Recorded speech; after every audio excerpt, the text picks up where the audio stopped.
இந்த அளவுக்கு கிரேவியாக வந்துடுச்சு. வந்தோன்னா இதில் பொரிச்சு வச்சுருக்கேன் இதை ஃபுல்லாக போட்டுரும், பன்னீரை ஃபுல்லாக போட்டுரும். அந்த எண்ணெயுமே அதிலையே வடிஞ்சிரட்டும். பாருங்கள் இந்த கிரேவி இதில் க்ரஷ் பண்ணி வச்சுருக்கேன் வெந்தயக்கீரை, காஷ்மீரி கஸ்தூரி மேத்தி இதை போட்டு அப்படியே கொஞ்ச நேரம் அப்படியே கலர் பாருங்கள், ஏதோ ஒரு விதமான டிஃப்ரெண்ட்டாக கலராக இருக்குது.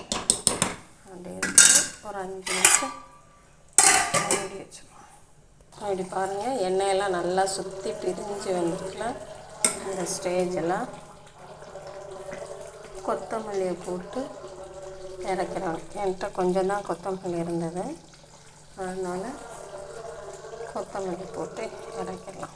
அவ்வளோதான், பன்னீர் கிரேவி ரெடி ஆயிடுச்சு. நீங்களும் இது போல் செஞ்சு பாருங்கள். பிடிச்சிருந்தா லைக் பண்ணுங்கள், ஷேர் பண்ணுங்கள். பாரதி மீனாள் சேனலுக்கு சப்ஸ்கிரைப் பண்ணுங்கள். வணக்கம், தேங்க்யூ.